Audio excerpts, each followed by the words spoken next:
আমরা কিন্তু এখনো দেখছি যে কর্মঘণ্টা কমানোর কথা বলা হচ্ছে। কর্মজীবী মহিলাদের কর্মঘণ্টা 3 ঘন্টা কমিয়ে 5 ঘন্টা করা হবে। রাজনৈতিক দলের এজেন্ডা হিসেবে কর্মঘণ্টা কমানোর কথা বলা হচ্ছে। নারী কি চেয়েছে যে আমার কর্মঘণ্টা কমুক? আরে যাই বলছি, বাংলাদেশের বঙ্গোপসাগরে জোয়ার শুরু হয়ে গেছে, চতুর্দিকে সমালোচনার ঝড়। হায় হায়, কি বললো জামাতের আমির সাহেব, এখন তো আর মহিলারা কোনো কাজই পাবে না। 5 ঘন্টা দিয়ে 8 ঘন্টার বেতন দিয়ে আমার তো পোষাবে না, আমার দরকার নাই মহিলা কর্মজীবী, কারণ মালিক টাকা খাবে কেন? আরেক দল বলতেছে যাও মহিলারা একটু রুজি রোজগার করতে, রাস্তাটা দিলেন আপনি বন্ধ করে। কোথাও কি তারা এই দাবি করেছে? করেনি। নারীরা চেয়েছে যে তার সেই কর্মক্ষেত্রে স্বাধীনভাবে থাকুক এবং তার সমস্যাগুলো বিবেচনায় নেওয়া হোক। ভাই একদিনে সব কথা বলা যায় না, বিবেচনা না করে চিন্তা না করে এই কথা বলি নাই। যে আপনি বলেছেন মহিলাদের কর্মঘণ্টা কমিয়ে দেবেন, এটা কি বৈষম্য না? আমরা করবো 8 ঘন্টা, তারা করবে 5 ঘন্টা। আমি বললাম অবশ্যই বৈষম্য। আসেন দেখি আর কোনো বৈষম্য আছে কিনা। পুরুষরা বাম দিকে বসেছে, মহিলারা ডান দিকে বসেছে। পুরুষদেরকে বললাম বোনরা আপনারা শুনবেন না এই প্রশ্ন, যে আগামী 1 বছরের ভিতরে পেটে বাচ্চা নেবেন এবং 2-1 পুরুষ থাকলে হাত তুলেন। কেউ তো আর হাত তুলে না, সবাই হাসে আর নিচের দিকে মাথা দেয়, বুঝছে যে আমি কেন প্রশ্ন করছি। বললাম এটা পারবেন না? না না, এটা পারবো কিভাবে? আমি বললাম আচ্ছা ঠিক আছে, বাচ্চা নিতে পারলেন না, আপনার স্ত্রী যে বাচ্চাটা জন্ম দিবেন ওকে একটু বুকের দুধ খাওয়াবেন 2 বছর, যারা তারা একটু হাত তুলেন, নিজের বুকের দুধ। এখন থেকে আবার কেউ হাত তুলেন। আমি বললাম এটাকে বৈষম্য না? একজন পেটে গর্ভধারণ করলো, এরপরে বুকের দুধ দিয়ে বাচ্চাকে বড় করলো, আপনি কিছুই করলেন না, এটাকে বৈষম্য না? তো সে সব কিছু করবে,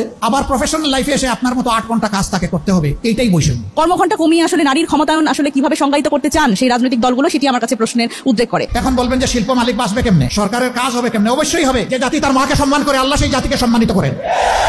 চুরি করে সমাজ থেকে পকেট কেটে লুণ্ঠন করে যেই টাকা দিয়ে যায়, সেই টাকা যদি ফেরত আসে, সেই টাকা যদি সদ্ব্যবহার করা যায়, মায়েকে রানীর মর্যাদায় প্রতিষ্ঠিত করা হবে ইনশাআল্লাহ।